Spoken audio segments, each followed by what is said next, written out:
श्री गणेशाय नमः. हॅलो, हाय, नमस्कार. श्री स्वामी समर्थ सगळ्यांना. तर तुमचं स्वागत आहे माझं मराठी ब्लॉग चॅनेलमध्ये. तर बघा, आज आहे गणेश जयंती. तर तुम्हाला सगळ्यांना गणेश जयंतीच्या खूप खूप शुभेच्छा. तसेच आमच्या गावामध्ये बघा गणपतीचं मोठं मंदिर आहे. तर तिथं तुम्हाला अष्टविनायकचं दर्शन होईल. असं अष्टविनायकची सगळ्या मूर्त्या देखील आहेत. खूप छान असं मंदिर आहे आणि हे मंदिर आज मी तुम्हाला दाखवणार आहे. तसेच माझा जो फर्स्ट ब्लॉग आहे तो ह्या मंदिरावरतीच आहे, तो देखील तुम्ही पाहू शकता. त्यामध्ये देखील मी सगळ्या गणपतीचं वगैरे दर्शन त्यामध्ये दाखवलेलं आहे. आणि या मंदिरामध्ये दरवर्षी गणेश जयंतीला महाप्रसाद असतो. तर तिथे मी महाप्रसाद घ्यायला देखील जाणार आहे. तर आमच्या गावामध्ये बरीच मोठी मंदिरे देखील आहेत. ती देवाचा त्या वेळेला असा महाप्रसाद असतो. पण मी शक्यतो कुठंच जात नाही महाप्रसादला. फक्त गणेश जयंतीला तेवढं जाते. काय माहीत नाही, पण फक्त गणेश जयंतीच्या महाप्रसादलाच तेवढं जाते. बाकीच्या कुठं मी जात नाही आणि तितका वेळ पण नसतो. तर इथं बघा मी भरली वांगी बनवत आहे. तर बघा, भरली वांगी बनवण्यासाठी मी भाजलेल्या शेंगदाण्याचं कूट, खोबरं, आलं, लसूण, कोथिंबीर याचा मसाला बनवून घेतलेला आहे आणि तो वांग्यामध्ये भरलेला आहे. आणि बाकी वांग्यामध्ये मग काही घालायचं नाही, तेल आणि थोडासा कांदा टाकून परतून घ्यायचं. त्यामध्ये वांगी टाकायची. तर खूप छान अशी वांगी लागतात. तर माझ्या मोठ्या मुलीलाही भरली वांगी आवडतात, म्हणून मी आजही भरली वांगी करत होते. तर बघा, भरल्या वांग्याची फोडणी करून झालेली आहे. आता त्यामध्ये थोडंसं पाणी टाकून पेट झाकून शिजायला ठेवायचं आहे आणि तोपर्यंत आपली बाकीची कामे देखील आवरतील.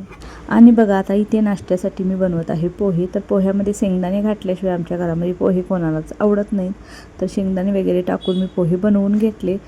तर आता नाश्त्याला आम्ही पोहे खाऊन घेणार आहे. त्यानंतर दुपारच्या जेवणासाठी आम्ही महाप्रसादला जाणार आहोत. तर घरातलं बाकीचं कोणी येणार नाही, तर आई आणि मी दोघीच जाणार आहोत. अहो काय येत नाहीत आणि मुलं देखील काही येणार नाहीत, कारण मानसची शाळा देखील होती त्या दिवशी.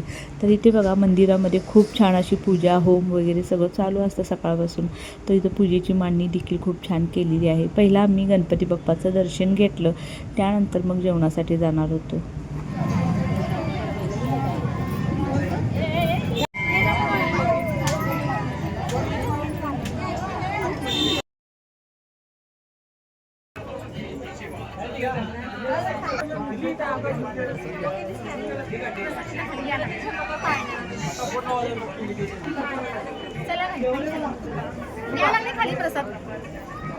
तर तुम्हाला मी आमच्या गावातील मंदिरमधल्या अष्टविनायक रूपाचं दर्शन घडवणार होते, पण काय झालं, ते काचेमध्ये प्रकाश पडत होता, त्यामुळे मूर्ती व्यवस्थित अशी कॅमेरामध्ये येत नव्हती. तरी देखील मी थोडं असंच घेतलेलं आहे. माझा जो फर्स्ट व्हिडिओ आहे त्यामध्ये व्यवस्थित शूटिंग केलेलं आहे. त्यामध्ये तुम्ही पाहू शकता खूप छान असं मूर्ती आहेत. तर आता इथे बघा, आमचं दर्शन वगैरे घेऊन झालेलं आहे. तर आता इथून आम्ही जाणार आहे महाप्रसादासाठी. तर तुम्हाला मी मध्येच थोडंसं, जेव्हा ही गणपतीची सकाळपासून पूजा वगैरे जी चालू होती, अभिषेक वगैरे, ते थोडंसं दाखवणार आहे. ते तुम्ही पहा आणि तुम्हाला आवडलं तर नक्की कमेंट करा.